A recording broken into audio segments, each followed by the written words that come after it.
할렐루야, 예수님의 사랑으로 성도 여러분을 사랑합니다. 세상에는 많은 공동체가 있습니다. 일하는 회사도 있고 공부하는 학교도 있습니다. 나라도 있고 지방자치단체도 있습니다. 특히 우리나라 사람들은 모이는 것을 즐겨하다 보니 많은 공동체에 속해 있기도 합니다. 요즘은 인터넷을 통해 알게 되는 동호회들도 많이 있어서 새로운 형태의 공동체를 이루기도 하죠. 이런 대부분의 공동체는 사람의 필요에 따라 만든 것입니다. 그런데 하나님께서 직접 만드신 공동체가 있습니다. 바로 교회와 가정이죠. 이 두 공동체는 성경을 통해 하나님께서 직접 만드셨습니다. 왜 하나님께서 가정과 교회를 만드셨을까요? 우리에게 행복을 주시기 위해서입니다.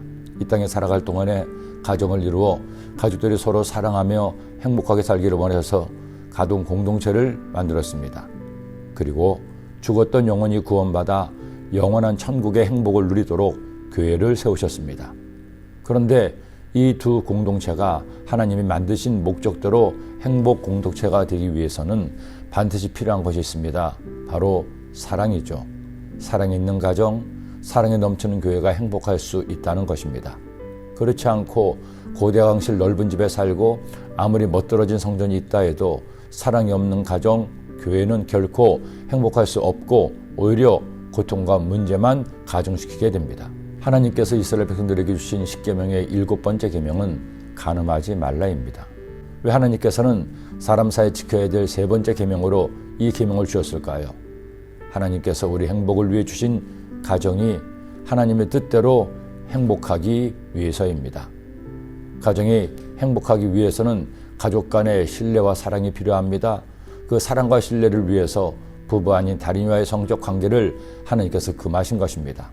더구나 십계명에서는 이렇게 간단하게 선포하시지만 이스라엘 백성들이 반드시 지켜야 될 구체적인 성결법을 통해 하나님은 성적인 문란의 죄를 엄하게 금하고 있습니다.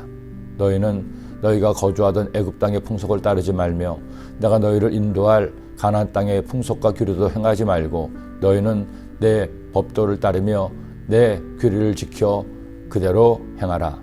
나는 너희 하나님 야훼이니라.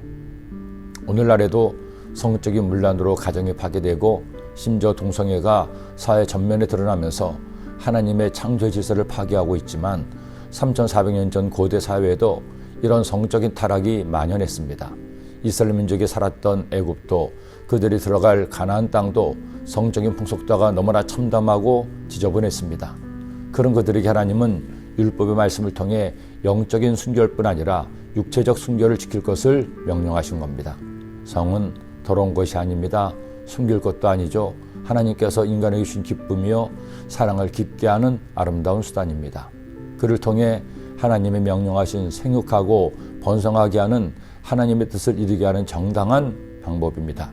그런데 그런 귀한 성을 단지 쾌락만을 위해 즐기다 보니 인간이 스스로 아름다운 성을 추한 성으로 더럽힌 것입니다. 그러니 우리는 하나님의 선물인 성을 하나님이 정하신 가정의 질서 안에서 지켜나가야 합니다. 그 사이에 신뢰와 사랑을 굳게 지키며 사는 가정에 하나님의 복이 임하기 때문입니다. 여러분, 세상은 갈수록 악해지고 취해지고 있습니다. 이런 세상에서 천연기념물이 된다 해도 하나님이 내게 주신 성을 잘 지켜서 아름다운 가정을 이루고 부부에게 서로가 소중한 선물이 되시기를 기도합니다. 기도드립니다. 사랑의 주님, 하나님께서 주신 귀한 성을 아름답게 귀하게 잘 지켜서 행복한 삶을 사는 저희 모두가 되도록 인도하여 주옵소서. 예수님의 이름으로 기도드립니다. 아멘.